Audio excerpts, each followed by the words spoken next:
Her daughter knocked the dinner bag from her hands. "We don't take leftovers from old people," she said and walked off. By dawn, Ellie froze the business, locked the bank, and called the attorney. They built their success on her name then, scrubbed it from the story. She didn't beg, didn't break. She just shut the door and made sure they'd feel it in every unpaid invoice. All right, before we dive into this crazy story, do me a favor, subscribe, and tell us where you're watching from. The plastic bag landed with a dull thud on the cracked driveway, one of the handles snapping clean from the weight of the containers inside. A trail of pot roast juice leaked from the lid of one, darkening the cement in a slow, uneven oval. Ellie didn't flinch. Not at the slap, not at the food spilling, not even at the sound of her daughter's voice, sharp and high like broken glass. "We don't take leftovers from old people," Lauren said, shaking her hand like she'd touched something sticky. Her blouse bone white, pressed, smug, barely moved in the light wind. Bradley let out a low chuckle, like the joke had been private. "Maybe label them expired next time, huh?" Ellie looked at Jade. The teenager stood a few feet back, still in her platform sneakers and sparkly jacket from the holiday dinner, lips parted slightly. She didn't say anything, but she didn't laugh either. The bag stayed there between them, half open, ruined, bleeding Ellie's effort into the dirt. No one moved, so Ellie did. She knelt, knees pressing into the driveway's cold grit. The soft cotton of her slacks no match for the rough concrete. She picked up each container, slowly, deliberately. Her fingers shook, not from age, but from restraint. Beef pot roast with rosemary, garlic green beans, her signature pear and oat crumble, all still warm. "Ma, seriously, just toss it," Lauren muttered, already halfway up the walkway. "We're full, it's weird." Ellie stood, clutching the bag with both hands now, greasy and sagging. She didn't speak, didn't ask why they'd invited her to bring dinner, only to discard her. She just walked back to her car. From the porch, Bradley called after her. "You forgot your Tupperware empire." The door shut behind him with a hollow thud. Ellie didn't cry in the car. That would have been too easy, too expected. Instead, she stared through the windshield at the spotless front yard. A programmable sprinkler ticked on, sending arcs of water into the sunset air. She could smell the fertilizer underneath it. Manufactured perfection. At home, Rhonda was waiting. She leaned against the kitchen island, hands wrapped around a chipped mug of peppermint tea, eyes tracking Ellie as she set the battered bag on the counter. "Well," Rhonda said, peering inside the bag, "they've forgotten where their plates came from." Ellie let out a short exhale, something between a sigh and a bitter laugh. She wiped her hands on a dish towel and moved to the cabinet above the fridge. The file was still there, cream-colored, tab labeled in black Sharpie. Family Mealworks, LLC. Original filing 2009. She placed it gently on the kitchen table, next to her uneaten plate of dinner. "They act like I'm some apron ghost," Ellie murmured, "just haunting their kitchen stories." Rhonda opened the file, flipping through the legal pages, vendor contracts, handwritten schedules. "You built every square inch of that business. Every damn lasagna pan, every delivery route, every newsletter." Ellie nodded. "And every login, every portal." Outside, the cicadas had started up, summer's pulse. Inside, only the hum of the fridge filled the silence between them. Ellie sat down, steady now. She pulled her phone from her cardigan pocket, the familiar case worn at the edges. She scrolled until she found the contact one she hadn't dialed in years but never deleted. Carlos Medina, attorney, CPA, the man who helped her protect what she built before Lauren ever branded it. She pressed the green button. 3 rings. Then, "Ellie Hartwell?" The voice was exactly the same. Measured, gravel, lined, alert. She didn't waste time. "Let's start the undoing." A beat of silence. Then Carlos exhaled, slowly. "I'll pull the trust documents. Is this about Lauren?" Ellie's eyes flicked to the bag on the counter, where a sliver of pear crumble clung to the side of a cracked lid. "No," she said. "This is about memory, and mine's sharper than they thought." The email from Carlos was waiting for her when she woke up. Subject line, "Ownership Review, Confidential." Ellie sat in the breakfast nook, fingers curled around a hot mug of black tea, her reading glasses slightly crooked from falling asleep in them. Outside, Temecula's morning sun warmed the hills into gold. Inside, her kitchen smelled like old lemon oil and scorched toast. She hadn't eaten yet. Her appetite had shifted sharpened, but not for food. She opened the PDF. Carlos had done the digging. You are still the sole majority stakeholder of Family Mealworks LLC. The top line read. Ellie blinked, reread it. Beneath, rows of legal notation and registration history followed. Lauren's name didn't appear until 2017, and even then, only as acting manager. Acting. Pretending. She opened the hallway closet. The old filing cabinet sat squat and dented beneath an unused coat rack, smelling faintly of mildew and iron. She hadn't opened it in years. The drawer groaned as she pulled it out. Manila folders snapped against each other, brittle with time. The one she needed was near the back. Mealworks, Financials, and Assets. Org. Her handwriting still crisp, underlined twice. She carried it to the table, flipped through documents like flipping through her own forgotten chapters, banking forms, tax filing. A line of credit opened in 2010, backed solely by her home address and signature. Then she saw it. A string of charges under strategic growth, the line Bradley had once bragged about in a family dinner rant, full of wine and ego. Brad's diversifying our brand reach, Lauren had said, swirling her glass. He's got an instinct for investing. Ellie stared now at the numbers. Dozens of large withdrawals, flagged under Mealworks' original EIN. Her EIN. She pressed her fingers to her temples. The edges of her thoughts were jagged, but not blurred. This wasn't rage. It was recollection. Like heat that builds quietly in the back of the oven. Footsteps approached. You in a time capsule or building a case? Rhonda's voice floated in from the hallway, teasing but grounded. Ellie didn't look up. Turns out, I still own the time capsule. They just painted over the label. Rhonda leaned on the doorframe, her robe dotted with flour. Girl, you still own every pot they stir. Ellie smiled faintly, something fierce underneath it. And every password they forgot I set up myself. She opened her laptop, fingers moving with surprising speed. The back-end portal for Family Mealworks hadn't changed in a decade, just rebranded with Lauren's glossier colors and meaningless buzzwords. But the skeleton was still hers. She changed the main client dashboard login, then the payment processing access, then the vendor contract repository. Each one she closed with a soft click, like sealing a lid on something precious. Her phone buzzed. Jade, you okay? Ellie stared at the message for a long second, then typed back, better than I've looked in a while. Another ping. Carlos, contingency clause is still active. You ready to activate it? She didn't answer right away. She looked around her kitchen old white cabinets, curtain rods still holding the yellow gingham she'd sewn herself, the scent of cinnamon from a jar left open too long. She ran her hand across the oak table, where she used to fill out order logs at midnight while Lauren slept upstairs. Then she looked back at the screen. The clause was one they'd written in 2014, buried beneath boilerplate legalese in case operational integrity was compromised due to breach of internal trust. Carlos had insisted on it. She'd laughed at the time. Now she wasn't laughing. The cursor hovered over the toggle labeled Primary Operating Account, Active. One more click, and everything Lauren and Bradley had built on top of her foundation, every billable delivery, every vendor payout, every digital invoice would grind to a halt. Ellie's hand didn't tremble. Not this time, she clicked. Account status, frozen, pending breach investigation. The screen flashed red for a moment, then settled, silent, irreversible. Ellie leaned back in her chair, the sound of the creaking wood louder than anything else in the room. She glanced toward the window. Outside, a hummingbird flitted near the feeder she'd refilled that morning. Life continued. Inside, the real engine had just been shut down. The first call came within 9 minutes. Lauren. Ellie let it go to voicemail.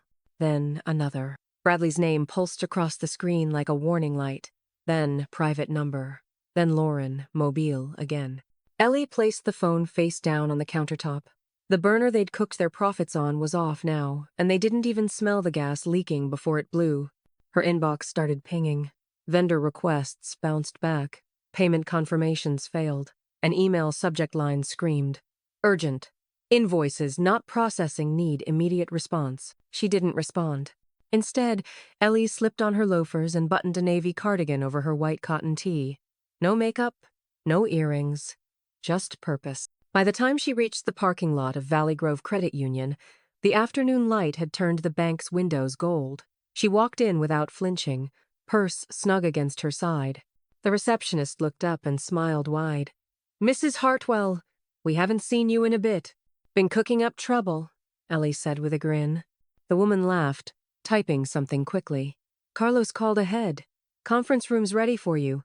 Down the hall, second door on the right." The floor of the bank was polished, the faint scent of lemon cleaner following Ellie as she walked. When she stepped into the room, Carlos was already waiting, sleeves rolled and laptop open. "I brought donuts," he said, gesturing to a box, "just in case this gets messy." "I've had enough sugar to last a decade," Ellie replied, settling into the chair across from him. Carlos tapped his keyboard. "The freeze is in place. They'll scream, but they don't have legal standing to unfreeze it. Not without your sign-off." "I know," Ellie said softly. "That's the point." He nodded. "We can transfer residuals into a new structure if you're ready." She nodded back. "Make it clean. Make it airtight." He clicked through some screens, then turned the monitor to her. "Name it." Ellie stared at the empty field where Trust Title blinked in soft gray font.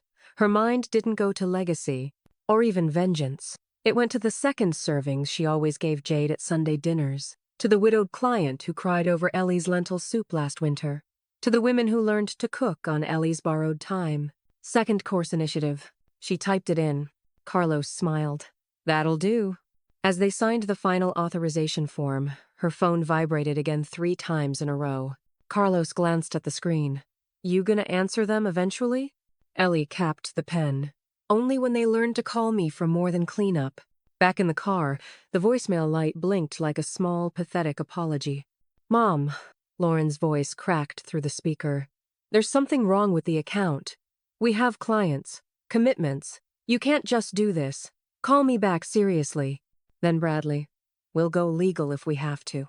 You're out of your damn mind." Ellie turned the volume down. When she got home, Rhonda was already on the porch, arms crossed, watching 2 blue jays argue over the bird bath. "Well?" Rhonda asked. Ellie held up the signed document. "It's done." Rhonda raised an eyebrow. "Is this revenge?" Ellie looked past her, toward the street where she used to watch Lauren ride her tricycle in crooked circles. "No," she said. "This is reclamation." A car pulled up across the street Lauren's times, but it wasn't Lauren who stepped out. Jade crossed the road, with her backpack slung low, earbuds dangling. She climbed the porch steps and met Ellie's eyes.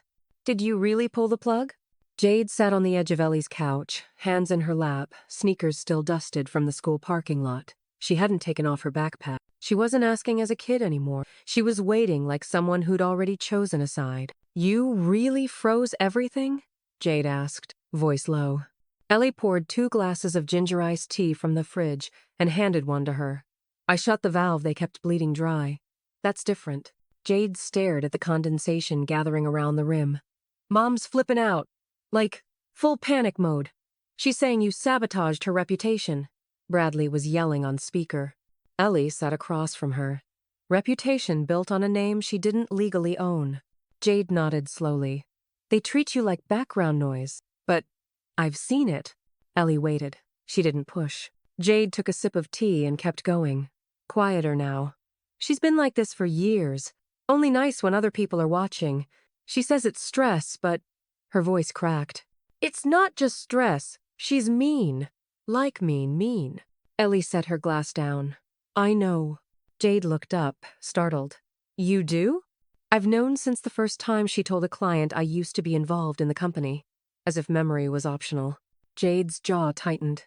"She said you just liked cooking, that you didn't understand scale or digital growth or whatever. But all the recipes still start with your handwriting. I saw one last week with your initials next to the yield note." Ellie let out a breath that trembled more than she wanted it to. "You're the only one who noticed." There was a long silence between them. No dramatic music, no righteous speech. Just 2 women sitting in a house that had raised 3 generations and gotten far too quiet in the last few years. Jade unzipped her backpack, pulled out a battered spiral notebook, and held it in both hands. "I was thinking." If you need help, like scanning receipts or entering stuff, I can do that. Even if it's just boring admin stuff. I kinda want to learn the real version of the story. Ellie's hand moved without thinking across the coffee table, resting gently over Jade's. Her voice broke slightly. You're the only one who asked. They moved to the dining room table, which hadn't seen this kind of energy in years. Ellie brought down a blue plastic storage bin labeled, Originals, Do Not Throw Out. The tape was yellowed and curling. Inside, hundreds of index cards, laminated recipes, printed customer invoices from 2011. Post. It notes with handwritten tweaks. Jade lifted one of the cards carefully. Your peach crumble. This one has a coffee stain. Ellie laughed softly. That's from a delivery driver who broke down on the 15. He cried when I showed up with his slice and a thermos. Jade pulled out a manila envelope tucked underneath. What's this? Ellie opened it with care. Dozens of old letters spilled out handwritten notes, thank you cards, and long emotional testimonials from clients. Your food brought my kids to the table again. My dad eats every bite now, even after chemo. This changed our family night. Jade's voice wavered. They kept all this hidden. Ellie held up one of the letters. The handwriting was shaky, the words barely legible. You saved more than my appetite. You saved my Sunday. She blinked hard, then whispered. It wasn't just food. It was connection. They sat in quiet awe, paper memories spreading between them like living proof. Then Jade's phone buzzed. She picked it up, eyes scanning quickly, and grimaced. She just posted a video. Ellie raised an eyebrow. Your mom? Jade nodded. She's saying the business got hacked. That an aging co-founder with technical confusion sabotaged everything. Ellie didn't move. Her hands remained folded on the table, surrounded by recipes Lauren never created and letters she'd never read. Her eyes narrowed. So now I'm both irrelevant and dangerous. Ellie printed the clause out in bold, black ink. The sound of the page sliding from her dusty Canon printer felt louder than Lauren's video had been. She didn't flinch watching the video again. Lauren, standing in front of the storefront's brick facade, faking earnestness while blaming an aging co-founder for causing technical disruptions in the current transition. She called Ellie well-intentioned but confused. That was the mistake, the fatal one. Ellie slid the paper into a leather folder and grabbed her keys. The morning sun poured across Temecula like honey, slow and golden, but her pace was brisk, intent. Carlos was already at the law office when she arrived. His sleeves rolled up, coffee steaming next to his laptop. She didn't say hello. She laid the paper on the desk like evidence in a murder trial. Carlos picked it up, his brow lifting slightly. Clause 7B. Defamation triggers full removal from beneficiary rights. And she signed this? Ellie tapped the line in the corner. June 18, 2014. During the first expansion. You said we'd need protection. I believed you. Carlos whistled. She never read past the dotted line. And now she's publicly torched her own bridge. He turned to his computer, typing fast. I'll draft the removal from the trust and notify the inheritance accountant. Once I hit send, it's final. Ellie nodded once. Send it. By the time she pulled back into her driveway, Rhonda was already waiting, holding a step stool and a screwdriver. Thought you might want help redecorating. Ellie didn't have to ask what she meant. The office wall had 5 framed photos, all of the family, carefully curated for the illusion of unity. But one stood out. Lauren, in a sharp red blazer, holding a serving spoon like a prop, standing in front of a fake kitchen. Rhonda stood on the stool and carefully lifted the frame off the hook. She smiled through her teeth in this one. I should have known. Ellie took the frame, flipped it open, and removed the photo. She left the frame empty. Let people wonder, she said. By noon, she was logged back into the business expense dashboard. The company credit card Lauren used flights, boutique lunches, personal dry cleaning was still under Ellie's original account. She canceled it with a single click. At first, silence. Then, ping. Vendor. Heard about the change. We'd love to keep working with you direct always. Felt like you were the real deal anyway. Ping. Client. If you're relaunching your meals under a new label, sign me up. My family still talks about your pot pies. Ping. Wholesaler. Let me know if you need a new rate. The other two were hard to work with. It came fast, like wildfire choosing where it wouldn't burn. Her phone rang again. Lauren. This time, Ellie answered. What are you doing? Lauren snapped. You're tanking everything. Why are you making this so personal? Ellie's voice was calm, crisp. I'm not making it personal. You did when you called me confused, when you framed me publicly. It was a general statement. You're not listed as family in this file anymore. Silence. You're bluffing, Lauren said finally, though her voice cracked like ice underfoot. Ellie hung up. The call that came next wasn't from Lauren. It was from a leasing agent with a tight voice and too much urgency. Mrs. Hartwell? Yes. This is regarding the commercial lease for 1,824 Jefferson Plaza. Suite B? Ellie blinked. That was the storefront. We just wanted to inform you that the lease, which was default guaranteed under your name back in 2021, is 2 payments behind. Normally we'd reach out to the secondary signer first, but your name is still primary on the guarantee file. Her hand tightened around the edge of the counter. Lauren had tied the lease to Ellie's name, hidden it, bet on her silence. Ellie's voice came slow, deliberate. Thank you for the call. I'll be withdrawing that guarantee immediately. The locksmith's drill bit hummed against the old brass deadbolt, echoing through the hallway like a quiet war cry. Ellie stood back with her arms crossed, watching as the door she'd opened for decades' birthdays, breakups, deliveries, and quiet Crissois officially reset. New pins, new keys, the locksmith said, handing her a small plastic bag of brass cutouts. Nobody gets through this without permission now. Good, Ellie replied, taking the bag like it was a sword she'd just earned. She didn't stop there. By noon, she'd filed a formal notice through Carlos. Lauren and Bradley were legally removed from all access to Mealworks' commercial assets. Client portals were reassigned. Contracts had been notified. Their emails bounced back within the hour. Lauren sent a flurry of messages. Bradley's came through once angry, sloppy text messages threatening repercussions and escalation. Ellie didn't read them. She saved them. By 3 o'clock, she was sitting on the front porch with Rhonda and Jade, drinking cold brew coffee while the California sun dipped behind the hills, warming the porch rail beneath their hands. I think they really believed I'd just crumble, Ellie said. Rhonda smirked. People who steal recipes don't know what it takes to cook from scratch. The moment cracked when the black SUV turned the corner too fast, tires biting the curb. Bradley stepped out, shirt untucked, face flushed. The doors slammed behind him like an exclamation mark. You think you can just erase us? He barked, stomping across the front yard like he owned the lawn. Ellie stood slowly, calm as polished steel. You did it first. He took the porch steps 2 at a time, but stopped short when he noticed Rhonda standing beside Ellie, arms folded, eyes narrow, and Jade, right behind them. Bradley blinked, caught off guard. This is our business, our brand. Lauren is the face now, not whatever this is. Ellie reached into the pocket of her cardigan and pulled out a thin folder. This is ownership documentation, dated, signed, and active. You were never on the title. Lauren was never on the LLC. She only rented my shadow.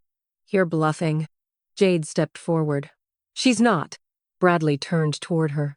You're a kid. Stay out of this. She's 16, Ellie cut in. And she's seen everything you tried to hide. The police arrived minutes later, quiet, respectful, called not by Ellie but by a concerned neighbor who saw Bradley pacing too close to the porch. The officer approached calmly. We got a disturbance call. Bradley waved a hand. It's just a family matter. Ellie held out the folder. This property is mine. So is the business. He doesn't have any legal right to be here. The officer skimmed the paperwork, nodded, then turned to Bradley. This isn't your property, sir. I'm going to have to ask you to leave. The silence that followed was louder than anything Bradley could have said. His jaw worked, fists clenched, but he turned, stalking down the steps without another word. The SUV peeled away, tires spitting gravel. Ellie exhaled slowly, tension unwinding from her shoulders like wire coming loose. You handled that like a CEO, Rhonda muttered. I was always one, Ellie said. They just never sent the memo. Jade moved toward the mailbox and pulled the door open. Want me to grab the mail? Ellie nodded absently. She was still watching the road. Jade flipped through the pile. Bills. Ads. Then a letter. Stark, white. Labeled in red. Final notice. Foreclosure. Pending. Her fingers stilled. Grandma, this one's addressed to Lauren's LLC. Ellie turned to her slowly. What does it say? Jade unfolded it, scanning the page, then looked up, eyes wide. They're losing the storefront. The first cancellation came at dawn, then 5 more before Ellie finished her tea. By mid-morning, the thread of text messages from former Mealworks clients was a waterfall names she remembered, recipes she'd memorized, voices from dinners she'd never attended but helped make possible. Heard what happened. We're canceling our subscription. We didn't sign up for reheated drama. Whatever you're doing now, we'll follow that instead. Ellie didn't smile. Not exactly. But there was a shift in her chest, like the stove clicking to life. In a quiet corner of her kitchen, she opened a fresh composition notebook and wrote at the top of the first page, Second Course Phase 1. No ads, no press, just a soft launch announcement on a private email list of longtime clients, a photo of her hand folding dough, a note in her voice. I'm back in the kitchen, smaller batch, real food, no marketing fluff. You know where to find me. Within 48 hours, every slot was full. They came in waves. The Coleman chicken and dumplings every Wednesday. The Tran twins lemon garlic tofu trays for their aging father. A retired kindergarten teacher who just wanted the turkey meatloaf she used to buy for herself when her knees were better. Feels like the food found its soul again, one message read. Back where it belongs. Read another. Ellie printed them, taped each one to the pantry door. At the end of the week, Rita called. I might have whispered your name in the ear of a City Hall aide who's tired of boxed lunches with no soul. Ellie laughed. Rita, what did you do? You're catering next Tuesday's Parks and Rec staff lunch. 70 people. Chicken pot pie and that chocolate mousse you used to deliver in mason jars. I told them, if it didn't bring people to tears, I'd pay the invoice myself. The contract came through that afternoon, city seal and all. Meanwhile, the foundation Lauren had built on Ellie's name was crumbling like underbaked cornbread. Her social media was flooded with skepticism. Old clients demanding transparency. No shows from kitchen staff. And the nail in the coffin, half the meal kits had to be refunded after shipment delays. Word was, Bradley stormed into the city clerk's office and filed a formal complaint accusing Ellie of competitive interference and identity sabotage. According to Carlos, the clerk barely looked up from her desk. You're not the founder. She is. Rhonda nearly choked laughing when she heard. Ellie didn't gloat. She kneaded her dough and added a little more rosemary to the pot roast. That night, Jade walked in holding her phone, expression unreadable. She texted me, Jade said, sitting down across from her at the dining table. Ellie turned from the oven. Your mom? Jade nodded. She said she needs help. Said she's losing everything and doesn't know what else to do. Ellie paused, wiping her hands on a flour-stained towel. What did you say? Jade looked up, her eyes steady. I told her she had her chance. Over and over. Ellie didn't speak. She didn't need to. They sat in the warm glow of the kitchen, timer ticking down, cinnamon in the air. Ellie's laptop chimed. A new email. Subject line. Partnership opportunity. Culinary entrepreneur, based in Los Angeles. She opened it slowly. Miss Hartwell, I've followed your journey for years. Your food isn't just good, it's honest. I'd love to talk about a potential partnership. Ghost kitchen model, small batch, values aligned. Let's make something real together. Ellie reread it once, then looked up at Jade. I think someone wants seconds. The kitchen didn't smell like money. It smelled like yeast, onion, and ambition. Ellie stood just inside the double doors of the food incubator, space-clean stainless steel counters, wide industrial ovens, rows of hanging utensils clinking softly like wind chimes. It was nothing like the home kitchen where she had started, but it buzzed with something familiar, real work. A woman in a navy apron approached with a wide grin and outstretched hand. You must be Ellie Hartwell. I'm Sienna, co-director of Thrive Kitchens. We've been dying to meet you. Ellie shook her hand, firm and confident. Well, I didn't know I had a fan base in municipal kitchens. You've got a legacy, Sienna replied. And an open spot in our mentorship program, small batch production, training. You'd be working with young women, some aging out of foster care, some re-entering the job market. Your story lit up the whole office. Ellie looked around. The kitchen hummed with soft voices, simmering sauces, and promise. I'm not interested in building a brand, she said slowly. I'm interested in building something that lasts. That's exactly why we want you, Sienna said. 2 days later, Jade walked into Ellie's kitchen with a stack of sketch paper and a quiet kind of pride. I think I've got something, she said, spreading 3 rough logo designs across the table. One had a fork wrapped in vines, another a steaming bowl held by 2 hands, one aged, one young. But the third stopped Ellie cold. It was a single plate, cracked down the middle, stitched with thread and blooming herbs. Beneath it, the words, second course. Ellie ran her fingers over the pencil strokes. You didn't just design this. You understood it. Jade shrugged. You said we weren't throwing anything away. We're just making it again with more flavor. Rhonda showed up the next morning with a bandana tied over her hair and flour on her shirt before they even opened the bag. I'm not committing to anything, she warned, stretching her back with a grunt. But I'll come in Fridays. I miss the burn on my knuckles. They got to work.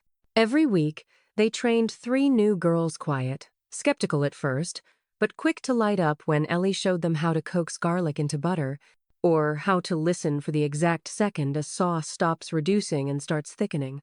You don't rush it, Ellie would say. You respect it, and it'll give back. Sienna filmed a short profile video for the Thrive Kitchen's website. In it, Ellie stood in front of a steaming stove, apron tied loose, hair up in her signature bun. Respect isn't inherited, she said into the camera, her voice steady, eyes direct. It's learned, through heat, mistakes, and showing up anyway. They posted it on a Thursday afternoon.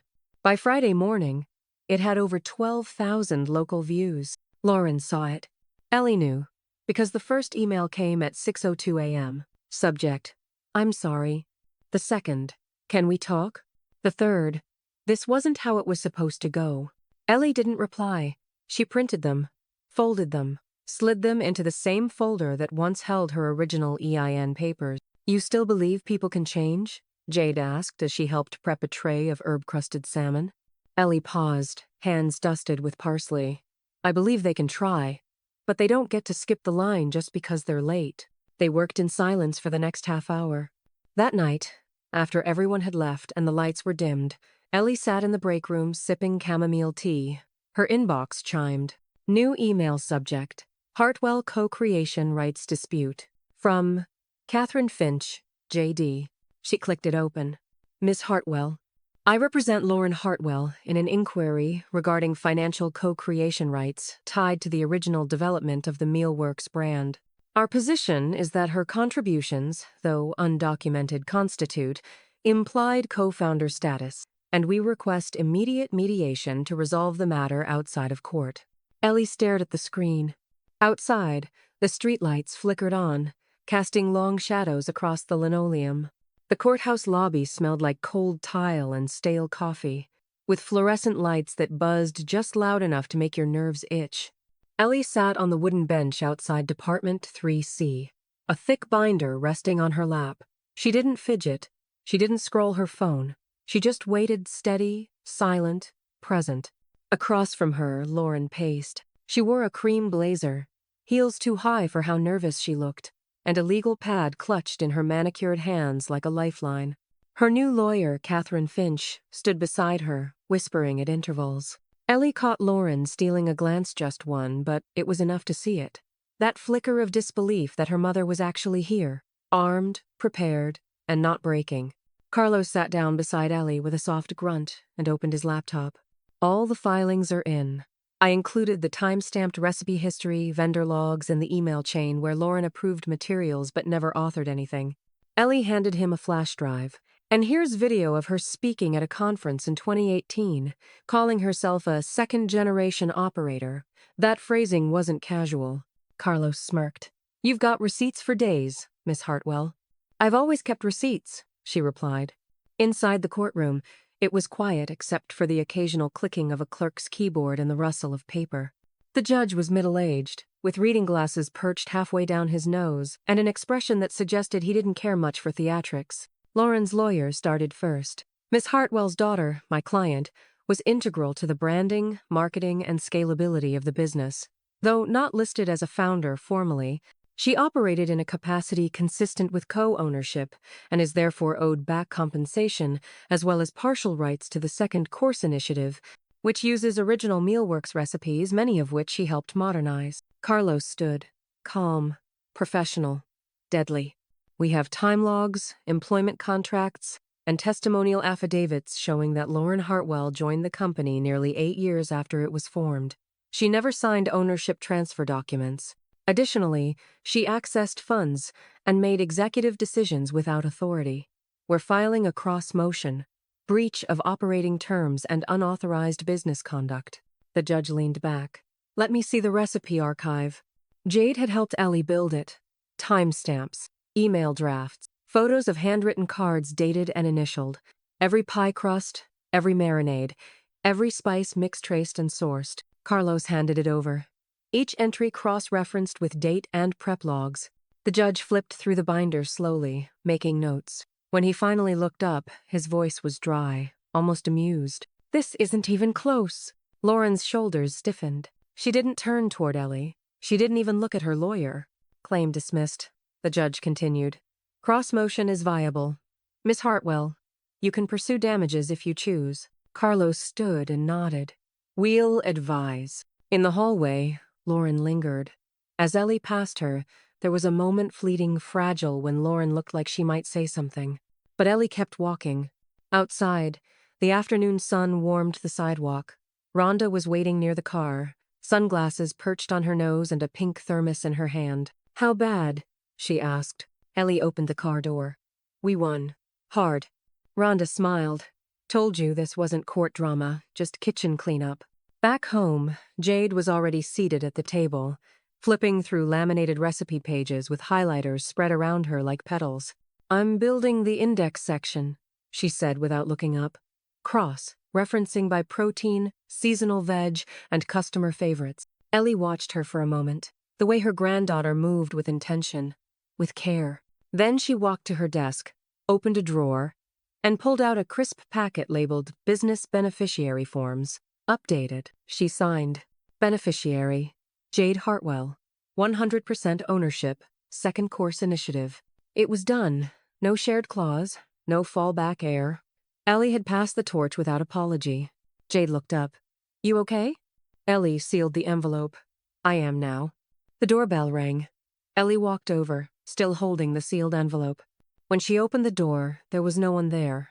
Just a package on the step. Inside it, wrapped in tissue paper, was an engraved cutting board. To the real founder, may your second course be the main event. The smell hit first. Slow roasted rosemary, rich and savory, curling through the vent hoods and rolling down the prep tables like a memory coming home. It was the scent that started it all back before websites, before press, before betrayal.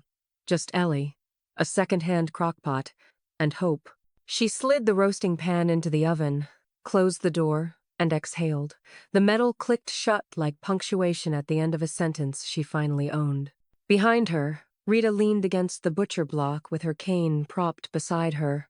Rhonda sat nearby, slicing peaches with the casual grace of someone who'd done it 1,000 times. Jade stood at the counter with 2 teen girls, Shania and Era, guiding them through blanching green beans. Garlic goes in after the salt, not before, Jade said gently. Otherwise it burns, and then the beans taste like a grudge. Ari laughed. You sound just like your grandma. Jade shrugged. I'm trying. Ellie smiled, checking the timer. You're doing more than trying. They played it together, Jade, showing the girls how to fan the green beans just right.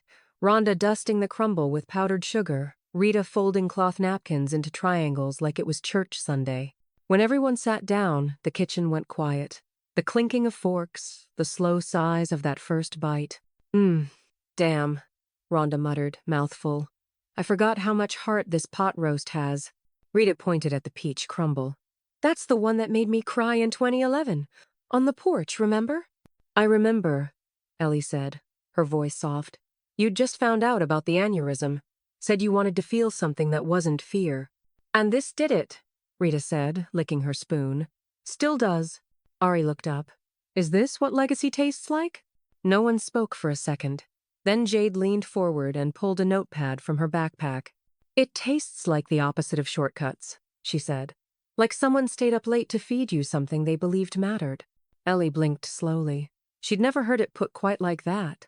I'm writing all of this down, Jade added, scribbling. Not just the recipes, the real stuff.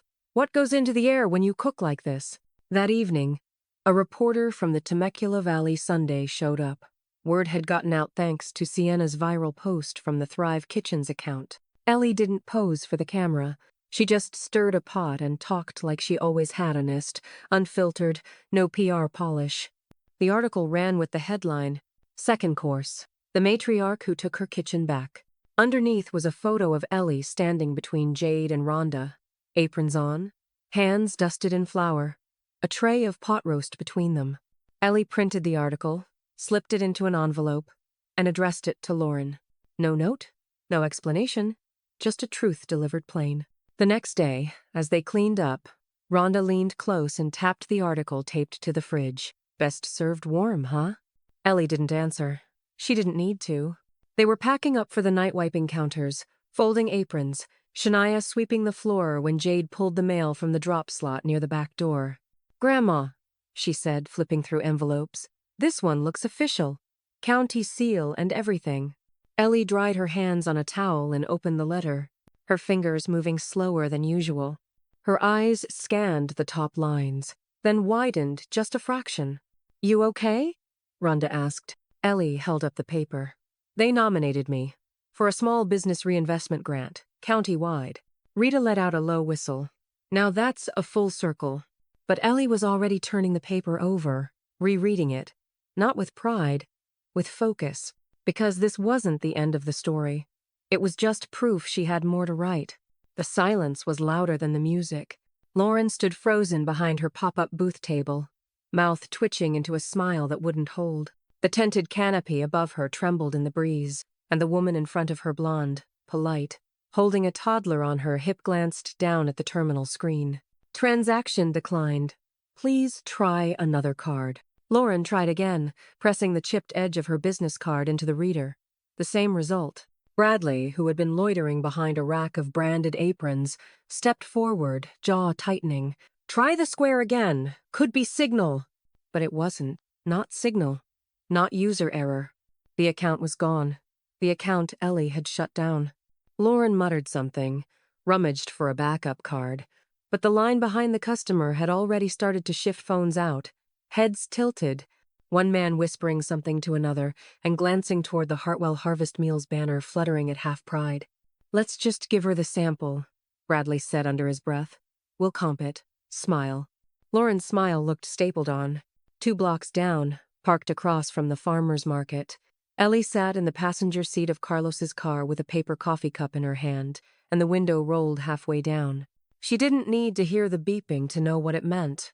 Carlos sipped his tea and watched with neutral interest. You sure you wanted to see it? I don't need to watch, Ellie replied. I just needed to know she felt the moment. You've got the cleanest ledger in the county now, every debt closed, every claim cleared. Ellie smiled slightly. That was never the part I wanted her to understand. Back at the booth, Lauren excused herself and ducked behind the tent flap. Her voice wasn't quiet enough. What do you mean the account's inactive? She snapped into her phone. I know it was still open. Bradley saw the balance a month ago. Bradley, standing nearby with his arms crossed and face pale, muttered. That was before we got flagged for unresolved filings. Half of my portfolio tanked when they saw the Mealworks name on the parent credit file. Lauren turned, wide-eyed. You tied your investments to the brand after it was restructured? You said it was temporary. You said we had backup reserves? They stopped yelling when someone walked by and snapped a picture. Meanwhile, Ellie and Carlos returned to the Thrive Kitchens office. There, on Carlos's laptop, was the last tab he'd kept open for her final piece. Once I click this, he said, hovering the mouse, the last remaining link to the original Mealworks operating account closes. You sure? Ellie nodded. Do it! Carlos clicked. A soft, quiet tone rang out. The screen refreshed. Account status. Closed. Balance. $0. Ellie took a slow breath and reached into her bag. From it, she pulled a small black frame. She slipped the final printed statement inside and placed it on the corner shelf beside her collection of original recipe cards. Jade arrived just as they were leaving. She took one look at the framed document and gave a small, slow nod. Was it weird seeing her out there? She asked. Ellie shrugged. Not really. Are you angry? Ellie turned, her expression soft but unshaken. Number, I'm full. That night, after dinner, Ellie sat out on the porch, the last of the sun painting the sky in streaks of plum and gold. The gate creaked open. Not slammed, not shoved, just opened. Lauren stood there. No makeup, no blazer, not furious, not smug, just tired. She didn't move forward. She didn't speak. She just stood at the edge like someone realizing the porch light wasn't left on for her anymore. Ellie rose, slow and calm. The porch creaked under Ellie's weight as she stepped outside, apron still on, the scent of roasted garlic clinging faintly to her sleeves. She hadn't expected to find anyone out there, certainly not her daughter knees pulled to her chest on the old wicker bench, back bowed like a child waiting for the wind to decide. Lauren looked up slowly, eyes rimmed red, skin sallow beneath the porch light. In her lap sat a Tupperware container cloudy, worn, the kind sold in bulk back in 2009. The lid was cracked. Ellie knew that one. I found it in the back of my car, Lauren said softly, tapping the edge. You packed it for me after Thanksgiving. Must have been years ago. Ellie didn't speak. Lauren's hands hovered over the lid, like she wasn't sure what to do with it now. I didn't come for money. Or a fight. She glanced toward the kitchen window, where warm light spilled out in soft rectangles. I thought maybe, if there's still bread, maybe just a plate. For the first time in weeks, Ellie didn't feel like winning. She just felt quiet. She stepped back inside without a word, letting the screen door fall shut behind her with a soft snap. In the kitchen, she opened the bread box. 2 slices of her seeded sourdough sat wrapped in wax paper. She pulled them out, spread a bit of Dijon, added thin cuts of roast turkey from the cooling rack, and 1 slice of tomato, peeled. No fanfare. No garnish. She placed the sandwich on a small ceramic plate with a chipped rim and poured half a glass of iced tea strong and unsweetened. When she returned, Lauren hadn't moved. Ellie set the plate down on the porch table and sat across from her. No welcome, no resentment, just air between them. Lauren looked at the sandwich like it might vanish if she blinked. Then she picked it up, hands trembling faintly. She didn't speak as she ate. Neither did Ellie. Only the sound of chewing and the occasional rustle of wind through the eucalyptus. The scent of rosemary drifted faintly from inside. When the sandwich was gone, Lauren set the plate down gently, like it mattered. You always fed me, she said. Her voice wasn't begging anymore, just raw. Even when I didn't deserve it, I just never said thank you. Ellie leaned back in her chair, arms crossed lightly. I know. The silence afterward didn't feel empty. It felt earned. Lauren stood slowly. She didn't reach for a hug, didn't cry. She just picked up the old Tupperware, still empty, still cracked, and held it to her chest. I'm going to go now, she said, eyes down. Ellie nodded once. Take care of yourself. Lauren walked down the steps. Her shoes were quiet on the gravel. Ellie waited until the taillights faded around the corner, then stood. She walked to the gate, still slightly ajar, and closed it gently. No slam. No lock clicked with vengeance. Just a soft snick of boundary drawn, not a wall. Inside, the plate was still on the porch table, a few crumbs catching moonlight. Ellie picked it up and turned it over in her hands, tracing the crack in the glaze with her thumb. She didn't wash it yet. She just placed it by the sink. Ellie never intended to go public. She wasn't a microphone person. She didn't shout into crowds or tweet her grief. But some stories, if left untold, start to rot quietly from the inside. So she wrote it the same way she'd always cooked, plainly, without pretense, and with a little butter in the margins. The blog post had no title at first, just a blinking cursor and a white page. Then, in the same font she'd used on her earliest menus, she typed, Second course is never too late. No names, no bitterness, just paragraphs shaped like warmth. She wrote about the ache of being erased while your hands are still stained with flour. About how legacy isn't about being seen, it's about what you build, quietly, while no one is watching. She included one thing only she could write, a biscuit recipe that ended not with serve warm, but with serve when ready, even if that takes years. Jade came in as she was formatting the last paragraph. She didn't say a word, just handed Ellie a printed photosepia-toned and cropped close. Ellie's hands mid-roll, dusted in flour, creases at the knuckles, soft but certain. I took it last week during the peach batch, Jade said. It felt like the story. Ellie stared at it for a long moment, then nodded. They posted the blog to Second Course's modest site. Jade linked it to the community newsletter and the Thrive Kitchens board. Ellie didn't share it anywhere else. She didn't have to. By morning, the view count passed 2,000. By that evening, local food groups reposted it. The library's community board shared it with the caption, "A return to flavor and dignity." Someone started a hashtag, "Number serve when ready." Ellie never responded to the comments, though she read each one. This felt like my mom's voice. My grandmother used to say something like this, "Thank you." Made the biscuits. Cried while kneading. The ripple effect hit quietly, like the way cinnamon stays in the air long after the oven cools. Lauren's digital presence began to vanish, first her storefront site, then the lifestyle blog, then the Instagram page with its posed flat lays and hollow captions. Gone. No fanfare. No farewell. Just like she'd never cooked a thing worth remembering. Ellie stood by the window one morning, watching the sunrise split across the hills, the light landing on her counter where she'd kneaded dough for over a decade. Jade sipped tea beside her. "People keep asking for another post. I already said what needed saying," Ellie replied, then paused. "And I've still got biscuits to make." Later that day, Rhonda dropped by with an envelope and a crooked smile. "You might want to sit for this," she said, dropping it onto the counter. Ellie opened it. Read it once, then again, slower. It was from a boutique, publisher small, regional, but known for culinary memoirs with heart. They'd seen the blog post. A junior editor had forwarded it to acquisitions. The letter ended with a simple line. "We'd love to bring your story to the table." Jade picked up the letter as Ellie reached for her reading glasses. Her eyes scanned it, then widened. "They want a hybrid cookbook," she said, nearly breathless. "Recipes and your voice. Like a guidebook for people who want to build something after being discarded." Ellie folded the letter once, then twice, and tucked it into her apron pocket. "Now I can finally cook without flinching."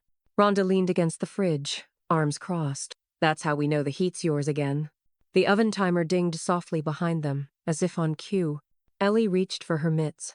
"And I'm just getting started." The soil was stubborn, clinging to itself like it didn't trust new roots. Ellie knelt in it anyway, palms deep in damp earth, sun hot on her back. Jade stood beside her with a trowel in one hand and a small basil starter in the other. "You sure this is the right spot?" she asked, wiping sweat from her brow. Ellie smiled without looking up. "Basil likes the sun, but not too much. Right against the fence, partial shade by afternoon. Same place Rhonda taught me to put it. Back in '92. They planted together in silence for a while, comfortably, the kind that spoke in glances and careful scoops of soil. By mid-morning, the new herb garden had begun to take shape.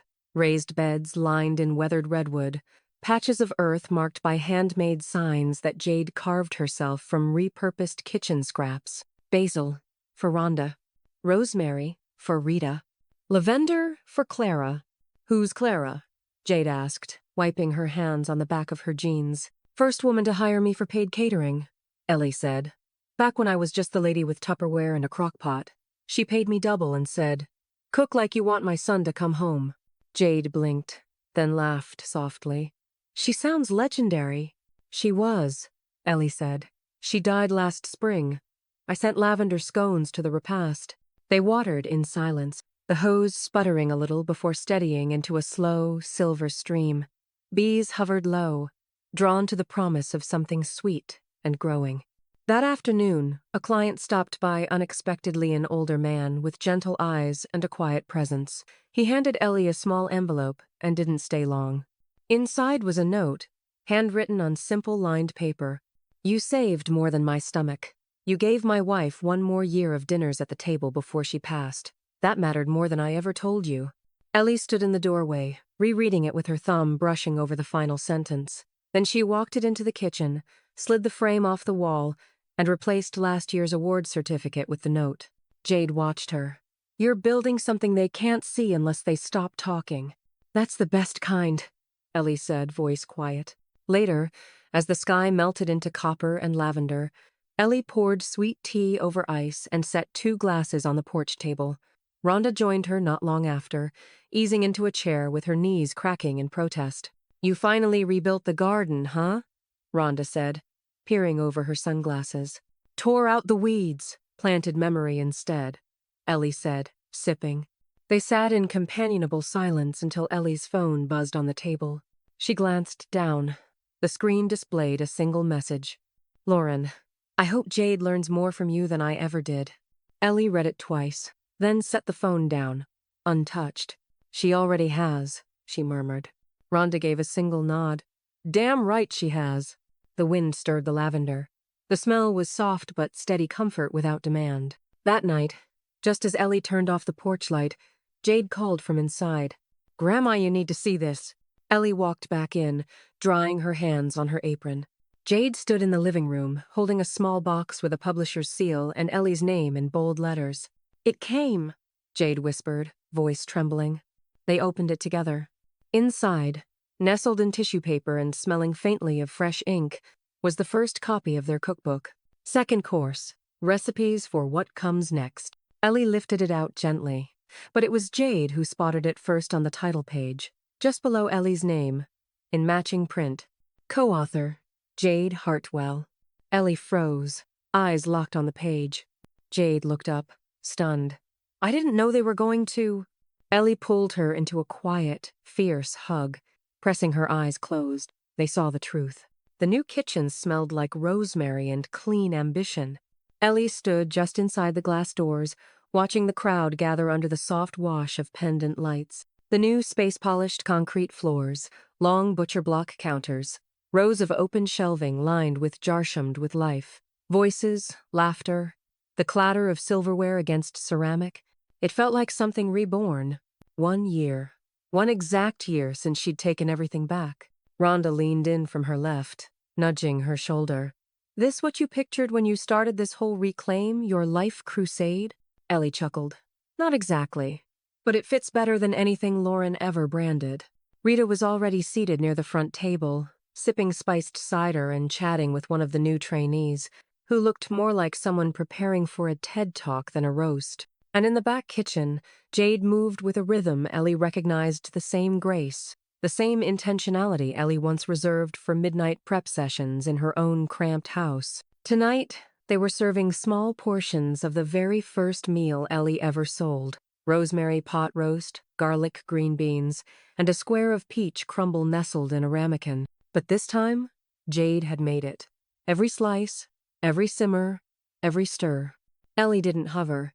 She let her granddaughter carry the recipe forward with her own hands. She just stood back and watched. The crowd settled as plates were served.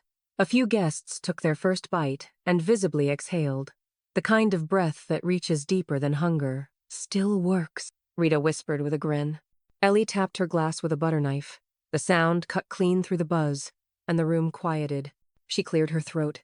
No microphone, no platform, just her voice, natural and full. Thank you all for being here. 1 year ago today, I stood in a much smaller kitchen, wondering if the world still had room for the kind of food that didn't come with hashtags or branded boxes. Turns out, she glanced toward Jade, who stood near the prep sink, apron dusted with flour. The world's always hungry for something honest. A few heads nodded. Someone clapped once, then more followed. Ellie continued, voice steady. Some people discard what they don't value, but some of us, we plant what lasts. The room was still, full. She didn't cry. She didn't need to. From the back, a clientin older woman with silver braids and a mischievous smile raised her hand. Can we pre-order the second edition of the cookbook? Laughter rippled across the room. Jade lit up with a surprised grin, and Rhonda threw a mock elbow in Ellie's direction.